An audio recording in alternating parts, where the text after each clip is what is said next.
Detalye sa revelasyon ni Jam Villanueva sa totoong relasyon at pangangaliwan ni Anthony Jennings at Maris Racal. Always believe in a woman's intuition. At yan nga ang ginawa ni Jam Villanueva sa mga kutob niya sa nooy boyfriend na si Anthony Jennings at sa on-screen partner nito na si Maris Racal. Hindi kasi akalaing magkakaroon ng malaking problema sa pagitan nilang dalawa ni Anthony at sa kanilang 7-year relationship. Magmula nang maging magkapareha ang dalawa sa isang serye na tinangkilik ng maraming manonood. Iyon pala ay malaki na ang problema sa pagitan ni na Anthony at dating girlfriend na si Jam sa gitna ng issue ng hiwalayan ni na Maris at Rico Blanco. Sumunod din na nabalita ang hiwalayan ni na Anthony at Jam. Kaya marami ang nagtaka sa magkasunod na pangyayari sa personal na buhay ng dalawa at inisip na baka mayroon itong kinalaman sa isa't isa. Nang makita ng mga netizens ang pasabog ni Jam sa kanyang social media account, dito na nagka-interes ang marami na pag-usapan ng love life nila at kung naniniwala ba sila na may kinalaman si Maris sa hiwalayan ng dalawa. Kaya naman makalipas ang ilang buwan ay minarapat na ni Jam na basagin ang kanyang katahimikan at magsalita na tungkol sa issue ng hiwalayan nilang dalawa ni Anthony.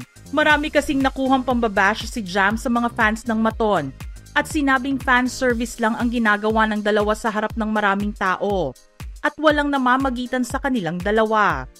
Subalit maraming resibong ipinakita si Jam nito lamang para mapatunayan na nagkaroon ng lamat ang relasyon nila dahil sa nabuong closeness sa pagitan ng Maton. Nilinaw ni Jam na ginawa niyang ilabas ang lahat ng kanyang nalalaman para maprotektahan ang sarili at ang pamilya na inatake ng maraming tao dahil sa fanbases na nabuo ng Maton. Nangyari ito halos 1 linggo matapos na lumabas ang interview ni Anthony na nagkukumpirma sa kanilang breakup at sa relasyon ng Maton bilang magkaibigan lamang. Aniya, "This is my truth and sharing it is my way of moving forward, not with anger, but with strength, hope, and the belief that better days are ahead. I'm choosing to let go of the weight of these rumors. I'm choosing peace for myself and my family, and I hope you can respect that too. I'm grateful that Anthony finally chose to speak the truth because I had been carrying the weight of it all on my own for so long. It's painful to be attacked by others when all I ever wanted was to protect my personal life and to protect him out of respect." Sinabi rin ni Jam na matagal din bago niya natutunan na ipaglaban ang kanyang sarili laban sa mga mapanirang tao pero ginawa at kinaya niya para mailabas niya ang katotohanan sa kanyang panig. "This has been a journey of pain, growth, self-discovery, and healing. No one truly knows what happens behind closed doors, but I've learned the hard way that speaking up isn't weakness, it's strength. And I've learned that choosing peace sometimes means reclaiming your voice."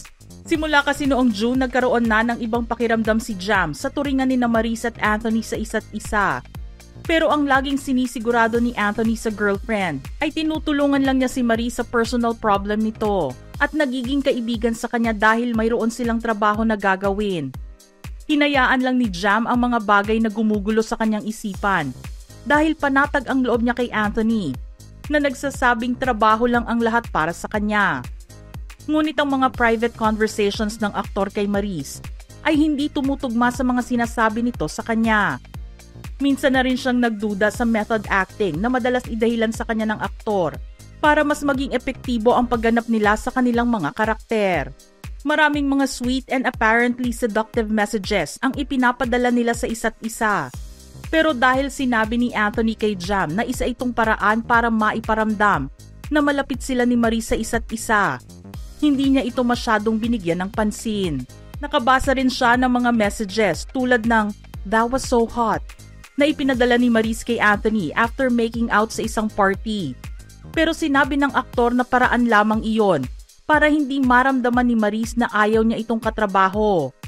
Nariyan din ang mga messages na "You miss my body? I want baby kisses" mula kay Maris. Umabot din sa puntong nalaman ni Jam na nagpunta si Anthony sa bahay ni Maris pero karaoke lang daw ang ginawa nila. At nabasa ang pagsabi nito ng "Finally, nakapunta ka na sa bahay kay Anthony at I'm sad na uubos ko na yung amoy na naiwanan mo sa sweater mo," na lumalabas na sinadyang iwan ni Anthony sa bahay ni Maris para may mayakap ito. Nang dumating ang oras na kinailangang kumprontahin ni Jam si Anthony sa mga nabasa nito sa kanyang cellphone at sa pag-uusap nila ni Maurice, nangako ang aktor na ititigil na ang kung anumang ginagawa nito para mabigyan ng maling impression si Maurice, lalo na sa pakikitungo nito sa kanya.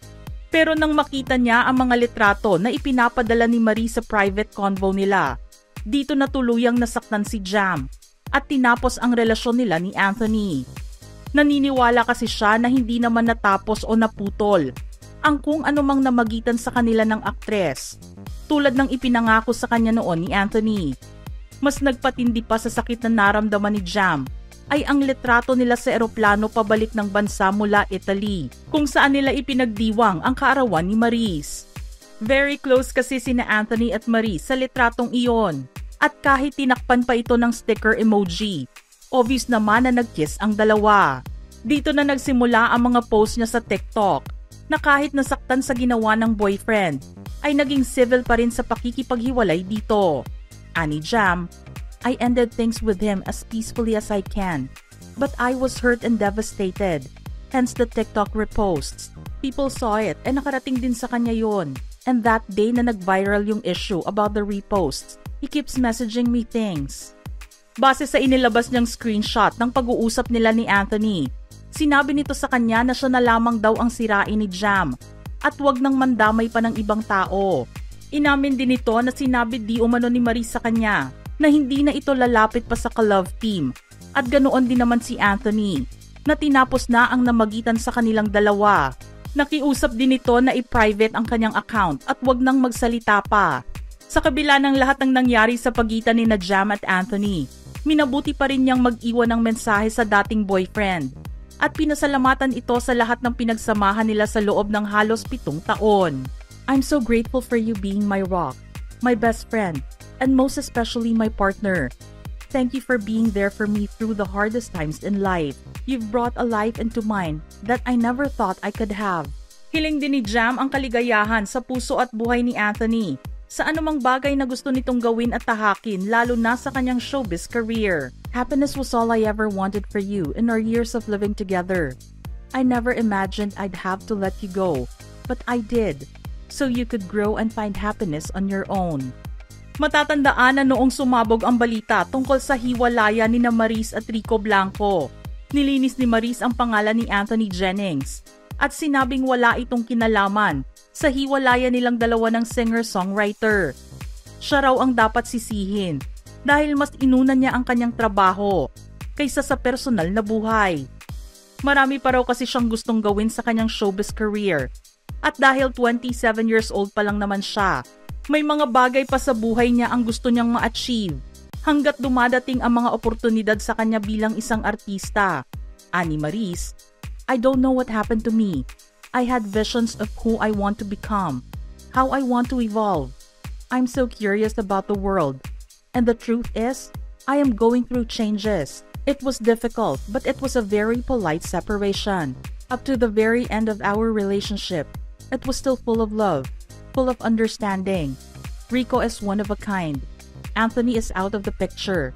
It's just me and Rico, mainly me. I'm the issue. Magmula kasi noong makilala ang love team nilang Maton dahil sa seryeng Can't Buy Me Love, kung saan gumanap sila bilang sina Irene at Snoop. Marami na ang nagkagusto sa kanilang tandem at nakita na mayroon silang magandang chemistry together. Ito na rin kasi ang pinaka-successful niyang partnership o love team na kinabilangan. Mga ka-showbiz peeps, anong reaksyon nyo sa kwentong ito? Just type your comments below.